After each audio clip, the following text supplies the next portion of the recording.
आइए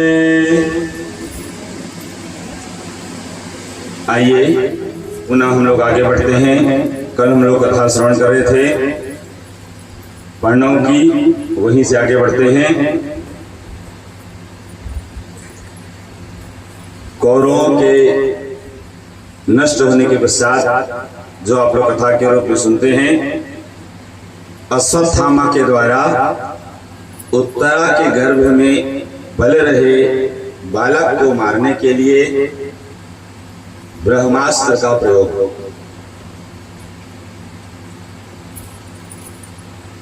अश्वत्थामा पहले और इसे दुर्योधन से जब मिले हैं, और दुर्योधन आखिरी बचे हुए थे कौरव पक्ष से, उनसे पूछे कि बताएं मैं ऐसा कौन सा कार्य करूं जो आपके लिए प्रिय हो, आपके लिए प्रसन्नता का कारण हो। दुर्योधन चर्चा के दौरान अश्वत्थामा को कहते हैं कि क्या बतलाऊं मैं, हम सैकड़ों थे, आज कोई नहीं बचे, अब अपवाद स्वरूप ये स्वयं बचे हैं। प्रायः मारे गए पांडव 5 थे तब भी, और अब भी 5 के 5 ही हैं। तो मेरे लिए इससे बड़ी प्रसन्नता और क्या हो सकती है कि यदि तुम उन पांडवों में से एक को भी यदि मार दिए तो मेरे लिए इससे बड़ी बात और कुछ नहीं हो सकती। 5 में से एक को भी। तो अश्वत्थामा दुर्योधन का प्रिय कार्य करने की सोच करके रात्रि में विश्राम करते हुए द्रौपदी के 5 पुत्रों को, प्रभु को सब ज्ञात है कब क्या होना है, जानबूझ करके वहां पे पांडव पुत्रों को सुला दिए और पांडवों को वहां से जो है अन्यत्र कहीं ले गए। परिणाम ये हुआ कि पांडवों के स्थान में उनके 5 पुत्र जो विश्राम कर रहे थे वो अश्वत्थामा के द्वारा मारे गए। इस दौरान अब अर्जुन जो प्रतिज्ञा किए थे कि अश्वत्थामा को मैं छोड़ूंगा नहीं, ये वही कथा है। अश्वत्थामा को बंदी बना करके ले आए थे, द्रौपदी के समीप जब प्रस्तुत किए बाल हत्यारा को, द्रौपदी अश्वत्थामा को देखकर जो पशु की तरह बांधकर लाए गए थे, और अर्जुन प्रतिज्ञा किए थे कि मैं इन्हें छोड़ूंगा नहीं, मार दूंगा। अब द्रौपदी जब देखी अश्वत्थामा को इस तरह पशु की तरह बंधे हुए, तो द्रौपदी को ये बात अच्छी नहीं लगी। द्रौपदी अश्वत्थामा को छोड़ने के लिए कहती है, और द्रौपदी के साथ साथ अब राजा युधिष्ठिर और भीम भैया आदि भी इस बात से सहमत हो गए। वे भी सहमति प्रकट किए कि अश्वत्थामा को छोड़ देना चाहिए। अब दुर्योधन अर्जुन दुविधा में पड़ गए कि इस परिस्थिति में मुझे क्या करना। अर्जुन प्रतिज्ञा किए थे कि मैं जो अश्वत्थामा को छोड़ूंगा नहीं, अब बड़े लोग कहने लगे कि इन्हें छोड़ दो। ध्यान से सुनेंगे, बहुत सुंदर प्रसंग है। द्रौपदी क्यों छोड़ने के लिए कहती है? भले ही अश्वत्थामा उनके 5 पुत्रों को मार दिए, लेकिन वे उनके गुरु पुत्र हैं और ऊपर से ब्राह्मण हैं। दोनों पूर्व कथा में आप सबने सुनी ना कि ब्राह्मण किसी भी परिस्थिति में वध के योग्य नहीं है। अब दोनों तरफ से दुविधा में पड़ गए, क्या करूं? भगवान से परामर्श लिए प्रभु क्या करना चाहिए। तो भगवान अर्जुन को कहते हैं वही बात कि ब्रह्म बंधुर न हंतव्यो आतताई वधारण। ब्राह्मण को कभी मारना नहीं चाहिए और आतताई को कभी। अब पूर्व चर्चा में भी हुई थी, ये बात आई थी कि आखिर आतताई कहते किसको हैं? जो छोड़ने योग्य नहीं होते। तो ये जानना जरूरी है, क्योंकि जीवन में कभी हमारे सामने ऐसी परिस्थिति उत्पन्न हो तब हम भी सावधान। और वर्तमान समय तो ऐसा है देश में कि हमें सावधान होना पड़ेगा, हमें सावधान होना। हम इसी सिद्धांत को मानते हैं कि जियो और जीने दो, लेकिन कहते हैं कि जब खुद पर बनाए तो हमें कुछ न कुछ तो करना। तो आतताई किसे किसे कहते हैं, यही प्रसंग एक बार आया है रामचरितमानस में भी, आप लोग सुने होंगे।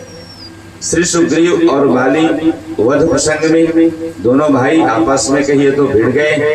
कारण सब जानते हैं आप लोग।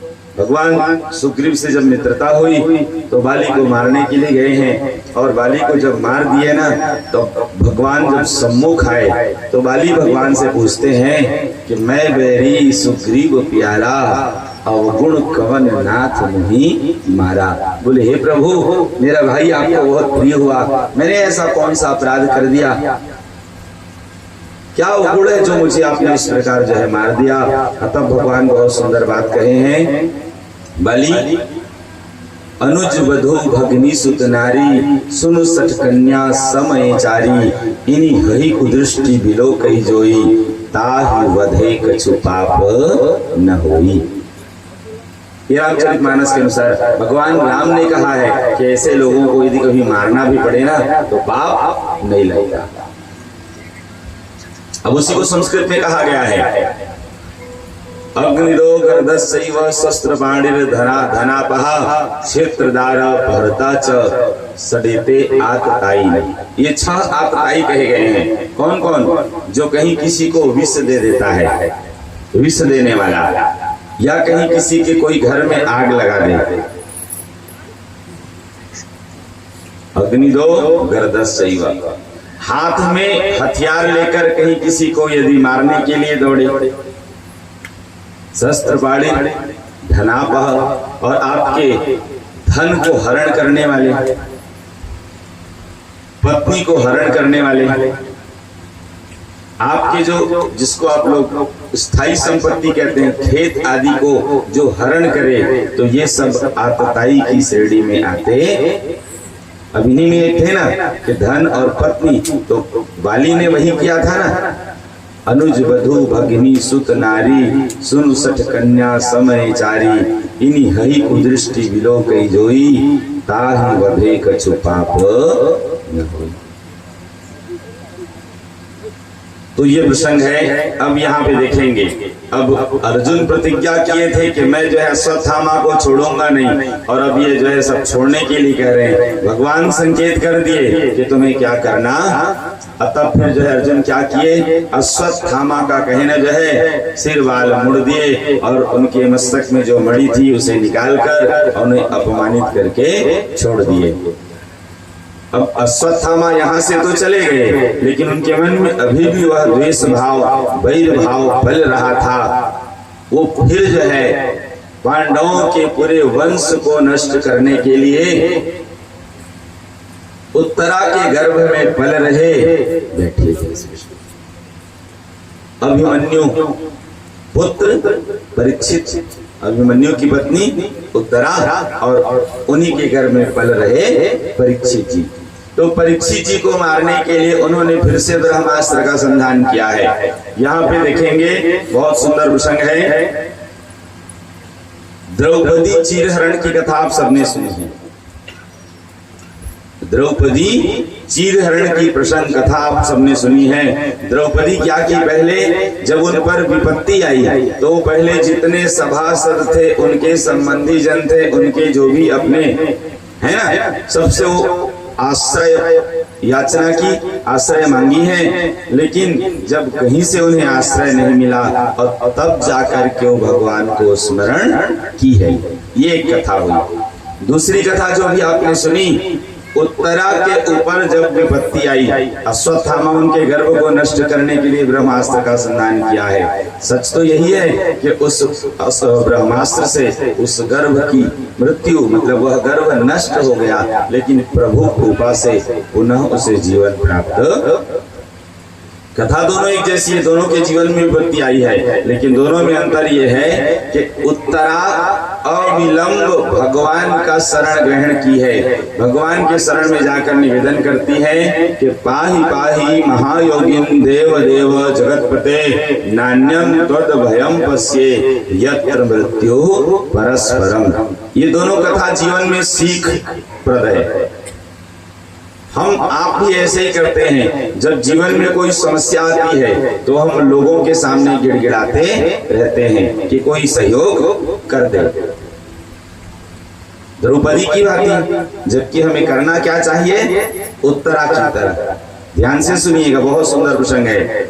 जब भी कोई समस्या आए, जहां आपको लगे कि अब मेरे समझ से परे है, अब मैं कुछ नहीं कर सकता, सबके साथ जीवन में कभी कभी ऐसी परिस्थिति आती है, तो उस समय विचलित नहीं होना है। धीरज धर्म मित्र नारी, आपत काल परिखइये, ये तय है। तो क्या करना है? हमें अपने इष्ट को स्मरण करना है, अपने जो कुल देव हैं, इष्ट देव हैं, उनके शरण में जाना है और सच्चे हृदय से उनसे निवेदन करना है कि प्रभु अब हमसे कुछ नहीं हो पा रहा है, अब आपके हाथों में, अब सौंप दिया इस जीवन का सब भार तुम्हारे हाथों में है, जीत तुम्हारे हाथों में है, हार तुम्हारे। देख लेना, अपने आप रास्ता निकल आएगी। ठीक है, समस्या तो आई है, समस्या तो आई है, लेकिन आपको छू करके निकल जाएगी, आपको प्रभावित। ये अनुभव गम्य बातें हैं, ये केवल सुनने से समझ में नहीं आएगा। सच में जब आप आचरण करेंगे तब आपको समझ में आएगा कि हाँ, कितना सही। तो उत्तरा वही की है। उनके कहिए तो पांचों ससुर, दादा ससुर जिसे कहें, सब समक्ष हैं, लेकिन किसी से हाथ नहीं जोड़ी, सीधे भगवान से ही निवेदन। ये कथा हम सुन रहे हैं तो किस लिए? यही कि जीवन में जब ऐसी कोई विकट परिस्थिति आए, जब भी आपको लगे ठीक है, आपको हाथ में हाथ रखकर नहीं बैठना है, कर्म करना पड़ेगा। कर्म प्रधान विश्व रचिलाखा, जो जस करहि सो तस फल, कर्म करना पड़ेगा। लेकिन जब ये लगने लगे कि अब हमारी लिमिट से बाहर की बात है, तब भी विचलित नहीं होना है। एक आप लोग पुराना गीत सुनते हैं ना, जब तुझसे न सुलझे तेरे उलझे हुए धंधे, भगवान की इंसाफ पे सब छोड़ दे बंदे, खुद ही तेरी मुश्किल को वो आसान करेगा, जो तू नहीं कर पाया वो भगवान। आना है तो आराम में, कुछ देर नहीं है, भगवान के घर देर है। ये सत्य है, ये बहुत सीखप्रद है। और कथाएं इसीलिए होती है कि जिसे हम सुने, समझें और जीवन में आचरण करें, तभी तो वो ज्ञान अच्छा है, तभी तो सुनना सार्थक है। सही है। अब हम इससे आगे बढ़ते हैं। देखिए अब इस प्रकार क्या हुआ। फिर समय आने पर जब परीक्षित की उत्पत्ति हुई, तो आप सब जानते हैं कि युधिष्ठिर के द्वारा सुंदर उनके सब संस्कार हुए हैं। और उसके बाद फिर जो है समय आने पर फिर राजा परीक्षित को राजपद की प्राप्ति हुई है। ये यहाँ पे नाम रूप में है, कथा रूप में नहीं है। उसके बाद फिर क्या था कि कौरवों के नहीं होने पर बहुत समय तक धृतराष्ट्र और गांधारी ये पांडवों के समीप ही निवास किए हैं। अब देखिए परिस्थिति कैसे बदलती है। कल तक यही धृतराष्ट्र पांडवों के दो मतलब हर प्रकार से प्रयत्न किए जिससे उनकी हानि हो, पुत्र मोह में हर प्रकार से किए ना। तब उनको दया नहीं आई, तब उनको प्रेम स्मरण नहीं हुआ, तब उनको संबंधी रिश्ते नाते याद नहीं आए। लेकिन अब आज देखिए परिस्थिति ऐसी बनी कि उन्हीं के समीप उनको निवास करना। विदुर जी भी साथ निवास किए हैं और संजय जी भी उनके साथ निवास। बाद में फिर जो है पांडवों से मुक्त होकर वनवास किए हैं। और उसके बाद समय आने पर पांडव भी राजा परीक्षित को जो है सुंदर राजभार सौंप करके और ये सब के सब फिर महाप्रयाण किए। तो देवी भागवत के अनुसार जब ये सब के सब जो है वनवास किए हैं और वहीं पे जब वेदव्यास जी के आश्रम के सन्निकट उनसे मिले हैं, अब तब जितने इनके माता की कृपा से सगे संबंधी महाभारत युद्ध में मारे गए थे ना, उन सब से इनकी भेंट करवाई।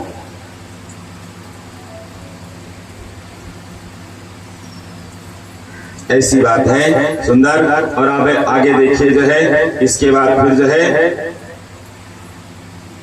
आगे हम लोग बढ़ते हैं परीक्षित जी की कथा। भागवत जी में परीक्षित जी की कथा जो है विस्तार से नहीं है, ये वर्णन इस प्रकार आया है। धृतराष्ट्र आदि का दावाग्नि में जल करके भस्म होना, प्रभाषा क्षेत्र में यादवों का परस्पर युद्ध और संहार, मतलब यदुवंशियों के जो शाप हुआ था यदुवंशियों को, ये नाम रूप में है।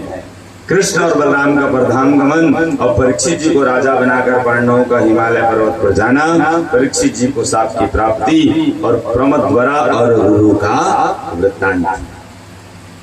ये कथा आप सब लोग सुने हैं कि जैसे सुनते हैं ना, विनाश काले विपरीत बुद्धि। जब समय विपरीत होता है ना, तो व्यक्ति कितना भी बुद्धिमान हो, कितना भी धैर्यमान हो, कितना भी जो है समझदार हो, सब कुछ उल्टा होने, ये सत्य है। प्रायो समापन्न विपत्ति काले धियो विपुंसाम मलिनी भवंती। प्रायः विपत्ति के समय में बुद्धिमान पुरुष की बुद्धि भी ठीक से काम नहीं करती, ये सत्य है। तो ऐसी परिस्थिति में क्या करना चाहिए? बुद्धिमानी यही है कि ऐसी परिस्थिति में हम दो काम कर सकते हैं। एक तो धैर्य धारण करके प्रतीक्षा करें कि समय आपके अनुकूल हो, लेकिन ये कठिन काम है। दूसरे, यदि आपके पास जो भी आपके बड़े बुजुर्ग हो, गुरुजन हो, जो माता पिता हो, उनसे अनुभव लिया जाए कि इस परिस्थिति में क्या करना। ये दोनों जरूरी है। सीखने के दो तरीके, एक तो यह कि जीवन में खुद कर करके सीख लो, लेकिन इस तरीके में जीवन कम पड़ जाएगा, कितने काम आप कर करके सीखते रहेंगे। तो दूसरा तरीका ज्यादा सरल है, क्या कि बड़ों को देख करके सीख लेना चाहिए। ये अच्छी बात है। अब कहते हैं ना, बुद्धिमानी भी इसी में है। बुद्धिमान वही होता है जो दूसरों को गलती करते देख करके सीख ले। दूसरा वह होता है जो गलती करके भी सीख ले। चलो यहाँ तक भी बात सही है। तीसरा तो बिल्कुल भी अच्छा नहीं होता कि जो गलती करके भी, मतलब ठोकर खा के भी जिसे समझ में ना आए। तो अब यहाँ पे वर्णन आया है, देखिए कि कौरवों के विनाश के 36 वर्ष बीत जाने पर फिर भी प्रसाद के प्रभाव से सभी यादव प्रभाषक क्षेत्र में नष्ट हो गए। मतलब भगवान, मतलब यदुवंशी भी तब गए हैं जब कौरवों को गए हुए 36 वर्ष हो गए थे। अब ये कथा आप लोग भागवत जी में सुनते हैं ना, महाभारत युद्ध के बाद कहिए जो है भगवान उन सब पर कृपा करने के लिए भीष्म पितामह आदि को दर्शन देने के लिए उनके समीप निवास किए थे। ये सब कथा आपने सुनी है। अब इसके पश्चात जो है, जैसे कि आप लोग जानते हैं, आगे यहाँ पे वर्णन बतलाया गया है। श्री कृष्ण के देह त्याग एवं यादियों के विनाश का समाचार सुनकर राजा युधिष्ठिर ने हिमालय की ओर जाने का निश्चय कर लिया। इसके बाद 36 वर्षीय उत्तरा पुत्र परीक्षित को राज सिंहासन पर प्रतिष्ठित करके वे राजा युधिष्ठिर, द्रौपदी तथा भाइयों के साथ वन की ओर चले गए। मतलब जब राजा परीक्षित जी राजा बने, परीक्षित जी को जब राजपद पर अधिष्ठित किए, तो परीक्षित जी 36 वर्ष के, मतलब समझदार हो चुके थे। इसके बाद फिर जो है, इधर धर्मश्व राजर्षि परीक्षित ने भी आलस्य रहित भाव से 60 वर्षों तक संपूर्ण प्रजा का पालन किया। तो 36 के तो हो ही गए थे, और उसके बाद 60 वर्ष, मतलब कितने के हो गए? 96 वर्ष के। 36 के तो पहले ही हो गए थे, और उसके बाद 60 वर्ष प्रजा मतलब राजकाज संभाले हैं। तो कितने के हो गए? 96 वर्ष के। जब राजा परीक्षित जी को शाप हुआ, जब उन्हें ऋषि शाप हुआ, तो वे 96 वर्ष के हो गए। मतलब ये कहें कलयुग की दृष्टि से पूर्ण आयु को प्राप्त हो गए थे। कलयुग में मनुष्य की आयु कितनी बताई गई है? 100 वर्ष, है ना? तो और इसी बीच में जो कि आप लोग कथा के रूप में सुनते हैं, एक बार राजा परीक्षित शिकार खेलने के लिए वन को गए हुए हैं और ये कहें कि उन्हें प्यास लगी और पानी पीने के बहाने वे एक ऋषि के आश्रम में गए हैं। किनके आश्रम में? समीक ऋषि के आश्रम में। समीक ऋषि के आश्रम में गए हैं, वहां उन्होंने देखा कि ऋषि ध्यान मग्न थे। अब यही बुद्धि काम नहीं की। राजा को ये लगने लगा कि ये महात्मा मुझे आए हुए देखकर ऐसे ही ढोंग कर रहे हैं, मतलब आंख मूंद करके बैठे हैं, सच में ये ध्यान में नहीं लगे। मतलब मन में संशय हो गया। और वो भी किनके प्रति? जिनके प्रति संशय करना ही नहीं चाहिए। ये सत्य है। अब इधर क्या हुआ? राजा परीक्षित उन्हें परखने के लिए कहें, उन्हें जानने के लिए कहें। क्या किए? तो एक मृत सर्प को बाण में उठा करके और समीक ऋषि के गले में डाल दिया। लेकिन उन्हें कोई अंतर नहीं हुआ। तब फिर वे लौट करके अपने निवास को चले आए। उधर क्या हुआ? इस बात की जानकारी जब श्रृंगी ऋषि को हुआ, समीक ऋषि के पुत्र श्रृंगी ऋषि, तो श्रृंगी ऋषि उन्हें शाप दिए कि जिनने भी मेरे पिताजी का इस प्रकार अपमान किया है, आज से ठीक 7वें दिन तक्षक नाग उसे डसे। यही था कि अब जो है राजा परीक्षित ऋषि साहब से जो है बड़े दुखी हुए। और आप सब जानते हैं भागवत जी के अनुसार उन्होंने अनशन व्रत धारण किया और अनशन व्रत धारण करके फिर गंगा के किनारे पहुंचे। यहाँ पे वर्णन कुछ और है।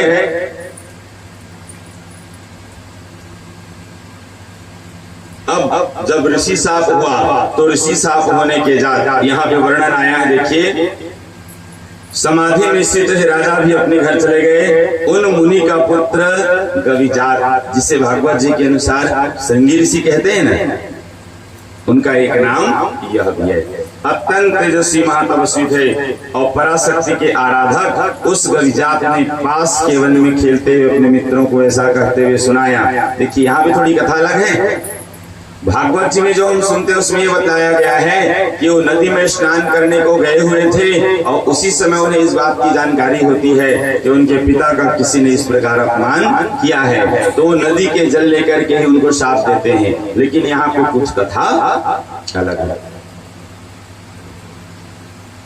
ये वन में खेल रहे थे और उन्होंने अपने मित्रों को सुनाते हुए फिर इस प्रकार वचन दिए, बोले तुम्हारे पिता के गले में, देखिए मतलब क्या हुआ, उनको सूचना मिली तुम्हारे पिता के गले में किसी ने मृत सर्प डाल दिया है। उनकी यह बात सुनकर वह अत्यंत कुपित हुआ और शीघ्र ही हाथ में जल लेकर, यहाँ नदी वदी की चर्चा, हाथ में जल लेकर कुपित होकर राजा को शाप दिया, जिस व्यक्ति ने मेरे पिताजी के कंठ में मृत सर्प डाला है उस पापी पुरुष को 1 सप्ताह में तक्षक डस लेगा।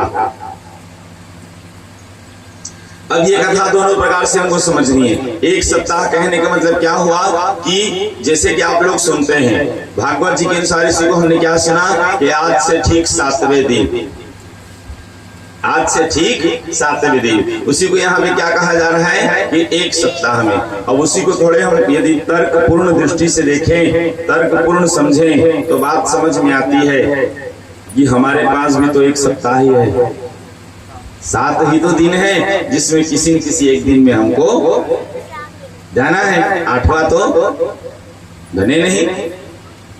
अच्छा, चर्चा हो रही है तो एक चीज पूछ लेते हैं, सप्ताह की शुरुआत किस दिन से होती है जी?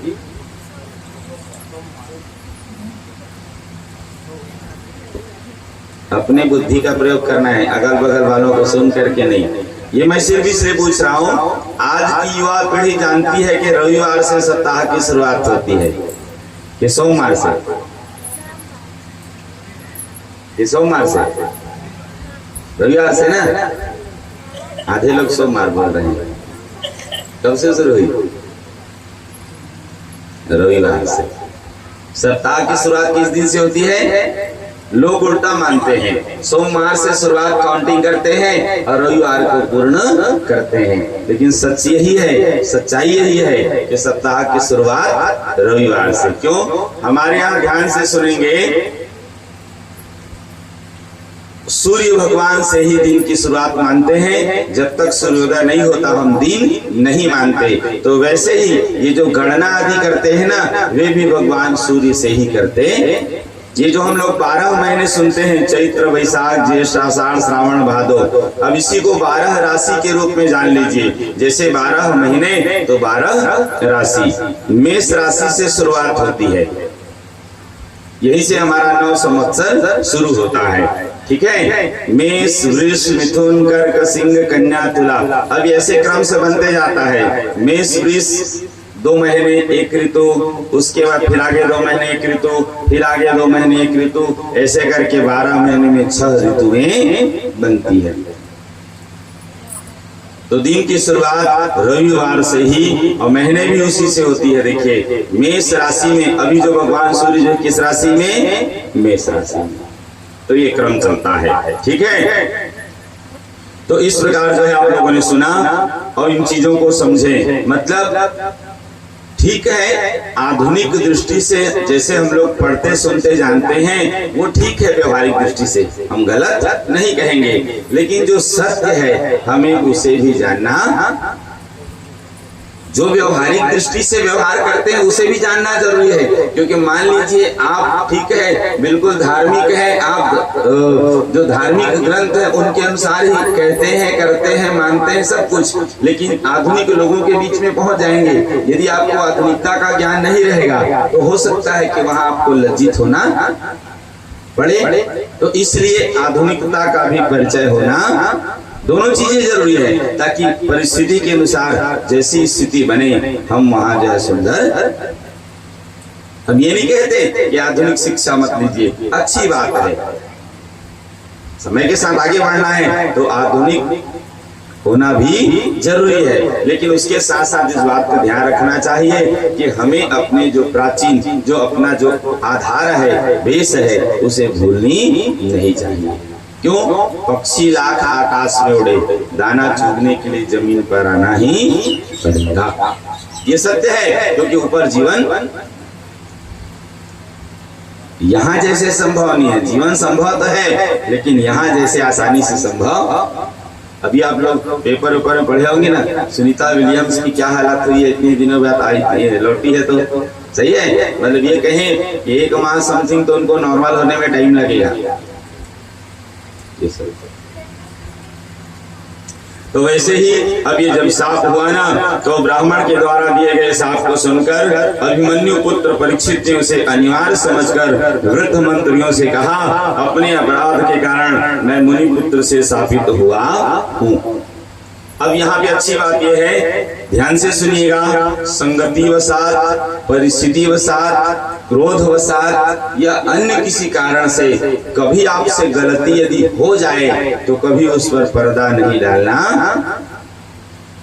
देखिए सबसे उत्तम बात तो यही है कि हम गलती न करें, गलती न करें, लेकिन किसी कारणवश यदि गलती हो जाए तो उसे छिपाना, तो करना क्या है, उसे हृदय से स्वीकार करें और समय रहते उसका प्रायश्चित करना चाहिए। ये जीवन में जरूरी है। और जैसे आप लोग भी कहते हैं ना कि एक झूठ को छिपाने के लिए सैकड़ों झूठ बोलने, तो क्यों? इससे अच्छा है कि सत्य को स्वीकारो, और निश्चित है जो सत्य को स्वीकारेगा वो कभी छोटा नहीं होगा।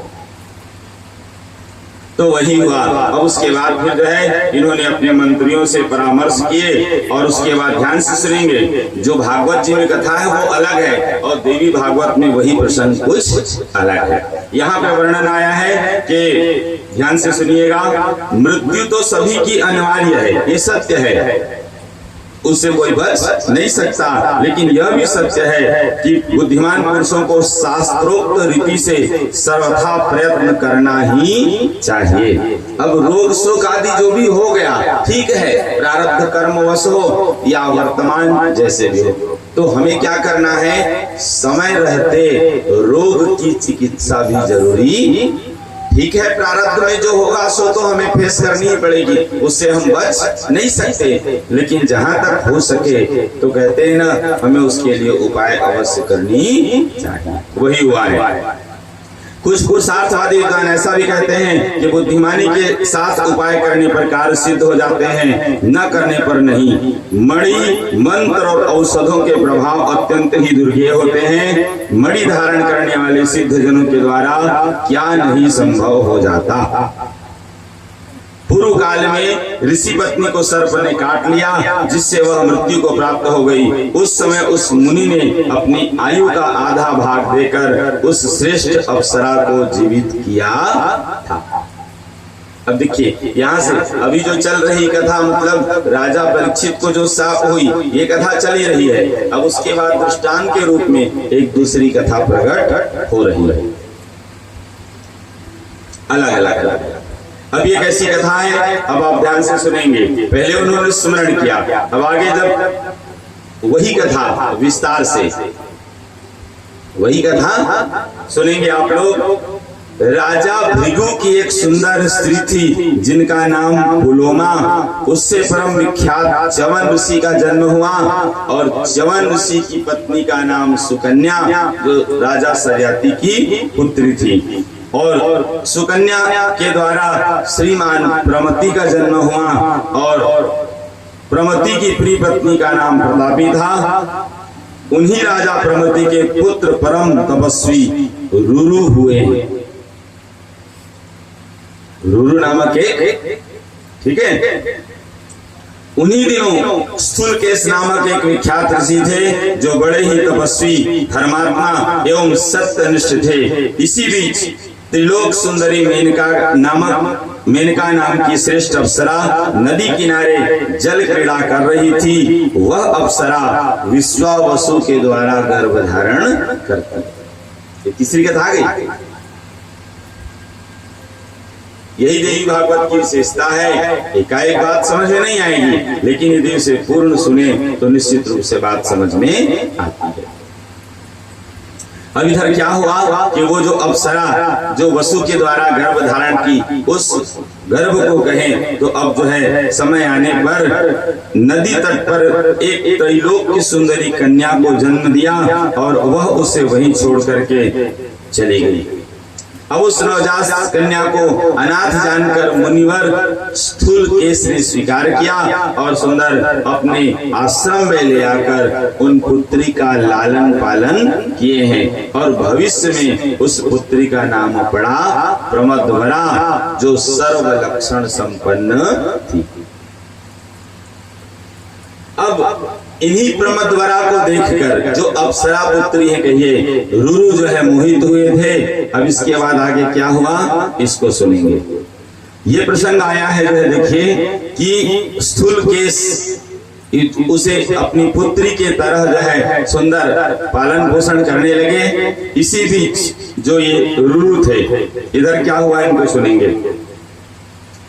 जब एक समय की बात है, ये रुरु उसी कन्या को देखकर उस पर मोहित हुए, और उन्हें न पा करके ये थोड़े निराश हुए।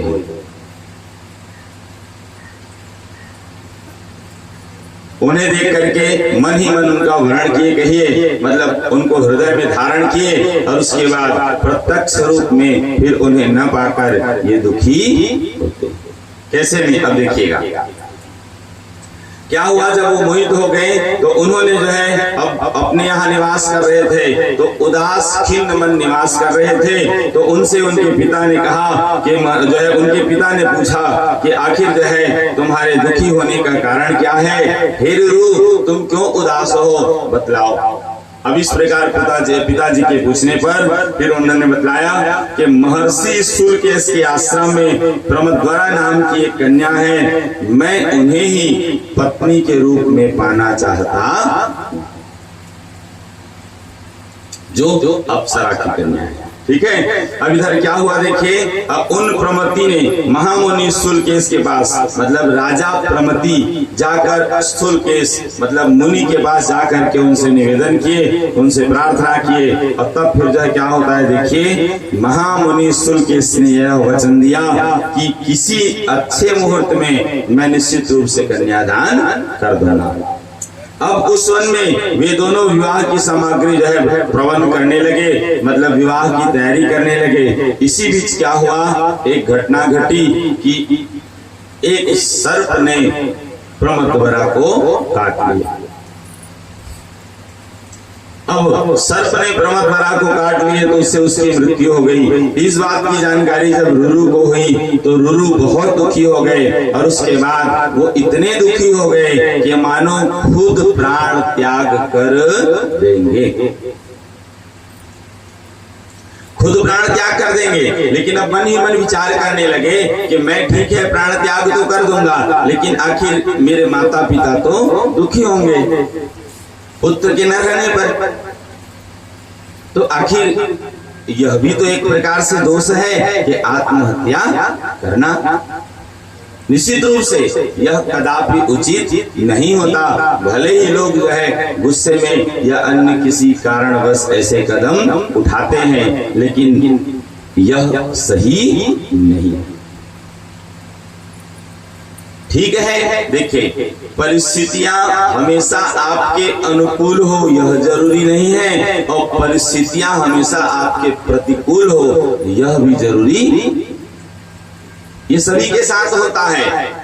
कस्य दोषः कुले नास्ति व्याधिना को न पीड़ितः व्यसनम केन न प्राप्तम कस्य सौख्य निरंतरम। याद रहे, इस संसार में ऐसा कोई नहीं है जिसके कुल में दोष न हो, कोई ऐसा नहीं है। कस्य दोषः कुले नास्ति व्याधिना को न पीड़ितः। ऐसा कोई नहीं है जो रोग से पीड़ित नहीं है। किसी को कोई समस्या है तो किसी को शारीरिक है, तो किसी को मानसिक है, तो किसी को आर्थिक है। आखिर समस्या तो ये सकते हैं। तो इस परिस्थिति में हमें क्या करना है, सुंदर धैर्य धारण करना है, और उसके बाद फिर जो है व्यवहार करना है। इधर क्या हुआ देखिए कि जब अब सर्पदंश से वह कन्या नहीं रही, ये दुखी हो रहे हैं, जबकि अभी इनका विवाह संस्कार भी नहीं हुआ है। केवल एक प्रकार से ये कहें मनोनीत हुए हैं, केवल मन से ही जो है। लेकिन अब जो है ये बड़े दुखी हो जाते हैं, और उसके बाद फिर क्या किए कि प्राण त्यागना यह उचित नहीं है। इस बात की अपेक्षा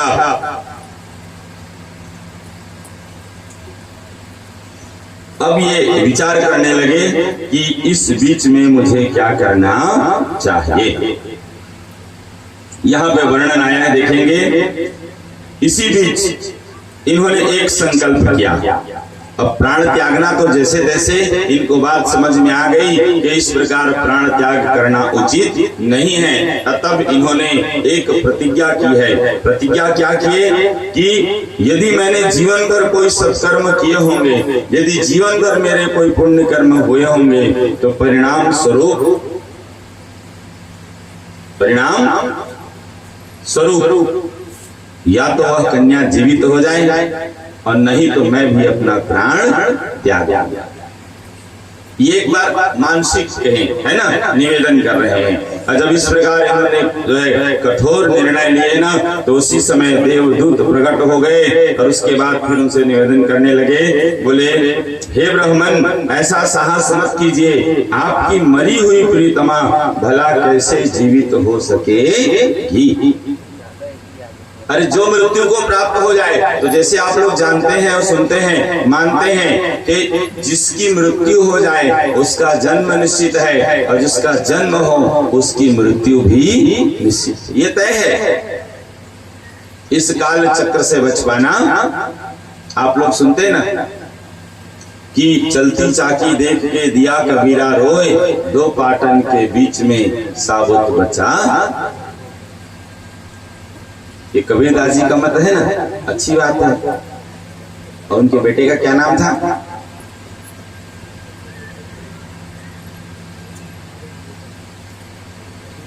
बोलिए।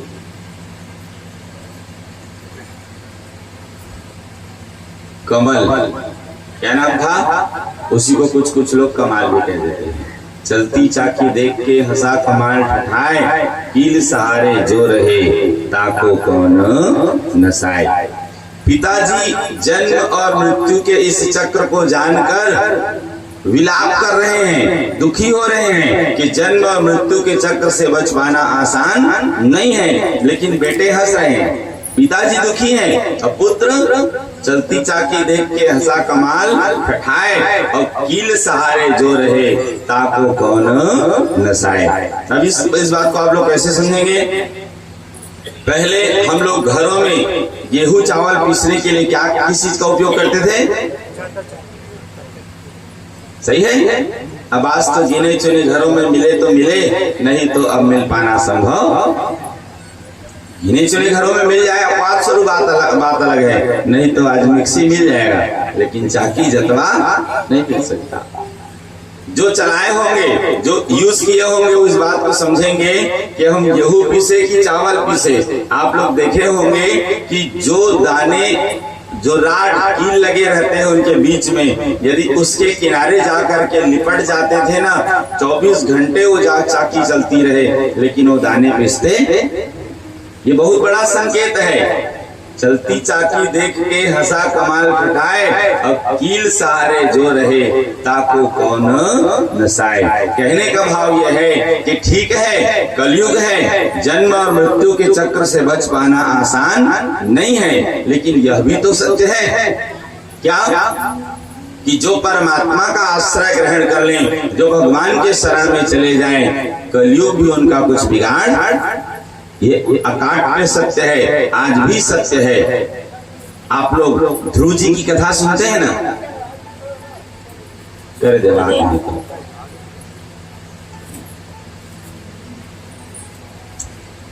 ये सत्य है। ध्रुव जी की कथा हमने सुनी ना, मतलब यदि जिन पर परमात्मा की कृपा हो जाए तो सच में मृत्यु भी उनका कुछ बिगाड़।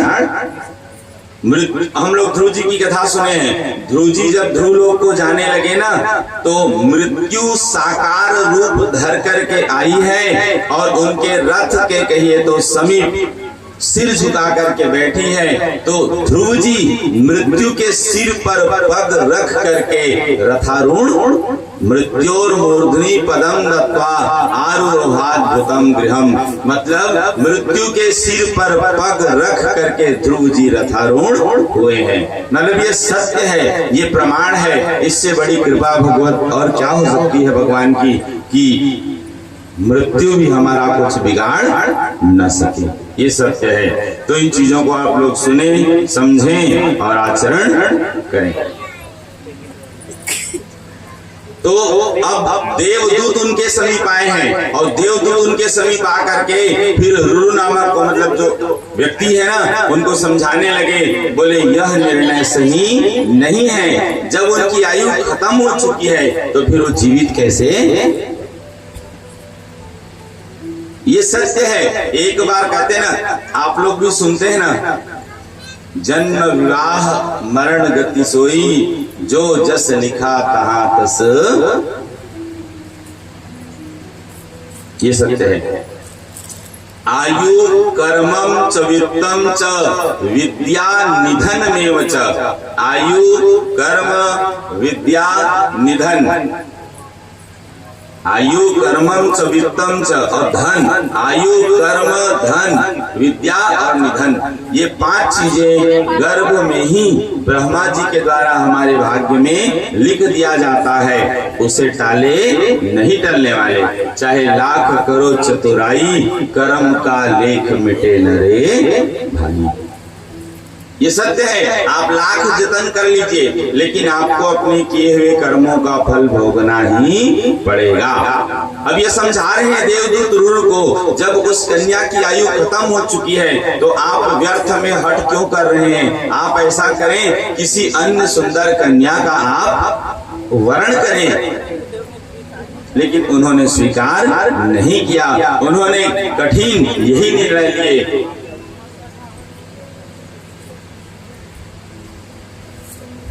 तब उनको एक उपाय बताए कि हाँ, एक विकल्प ऐसा हो सकता है, यदि यह कोई व्यक्ति उन्हें अपनी आधी आयु दे दे, तब वो जीवित हो सकती है।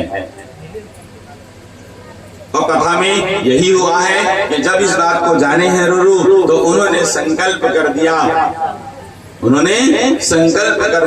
अपनी आधी आयु उन्हें देने के लिए, और सच में परिणाम ये हुआ कि वे जीवित हो गए। ये सत्य है। देखिए, इसी को कहते हैं सत्य संकल्प। यदि हमारे आचरण सही हो, यदि हमारे कर्म सही हो, तो कुछ भी संभव। तो वही हुआ। अब इधर क्या था देखिए, इसी बीच में जो है फिर वो जो जिन वसु के द्वारा ये कन्या उत्पन्न हुई थी, है ना, विश्वावसु जो है, वसु मतलब नाम में जुड़ा हुआ, ध्यान रखेंगे। हाँ, और इस प्रकार फिर वो भी आ गए, और वो आकर के देखिए यहाँ पे स्वर्ग से विमान द्वारा शीघ्र वहां पहुंचे। तत्पश्चात गंधर्वराज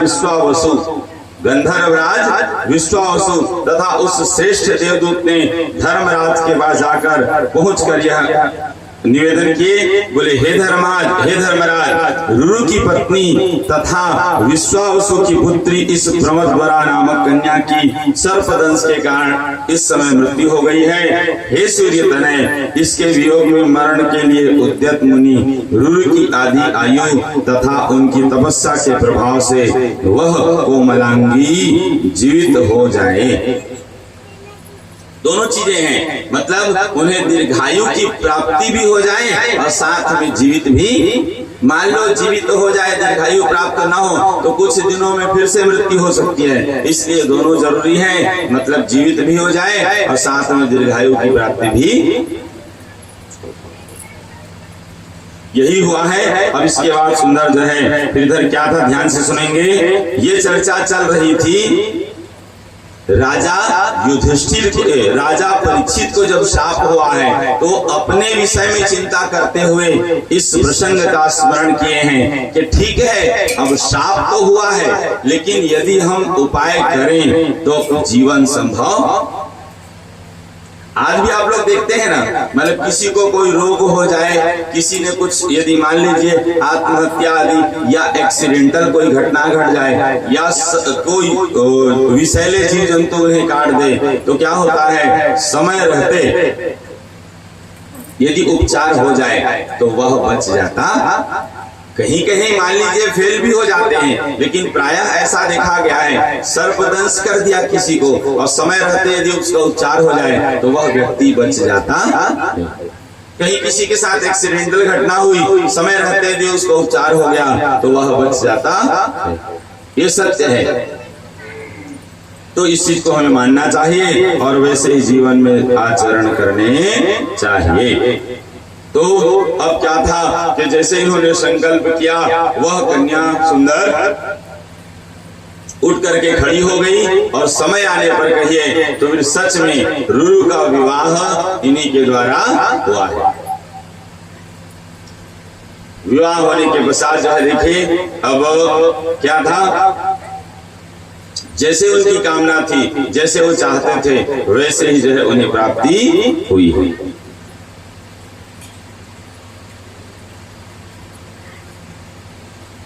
बोलिए भक्तवत्सल भगवान की जय, आनंद कंद भगवान की जय।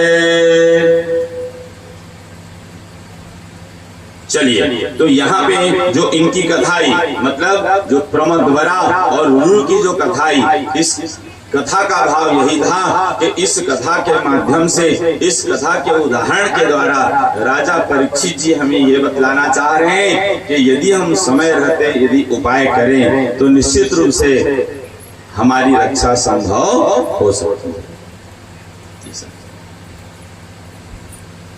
आगे जो है अब वर्णन आया है कि महाराज परीक्षित को डसने के लिए तक्षक का प्रस्थान, मार्ग में मंत्रवेत्ता कश्यप के भेंट और तक्षक का एक वट वृक्ष को डसकर, ये सब बातें अभी हम कथा में सुनेंगे।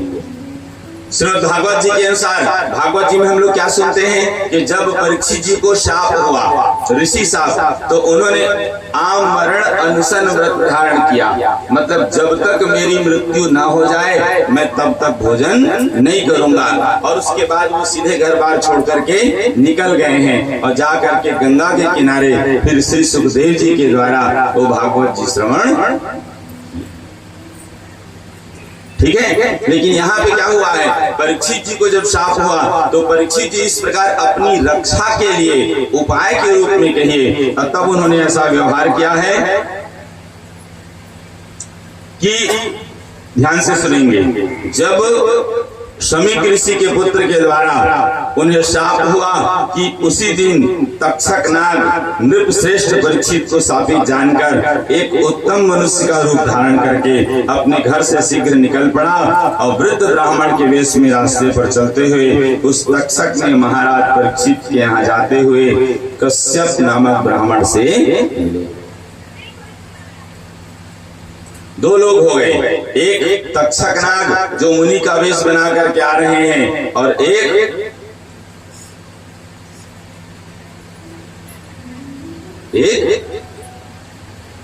कश्यप नामक ब्राह्मण। मुनि के द्वारा प्रेरित तक्षक नाग जो एक वृद्ध का मतलब व्यक्ति का वेश बना करके चले आ रहे हैं और सच में एक जो है ब्राह्मण कश्यप नामक ब्राह्मण। दोनों की कथा पहले भी सुने होंगे।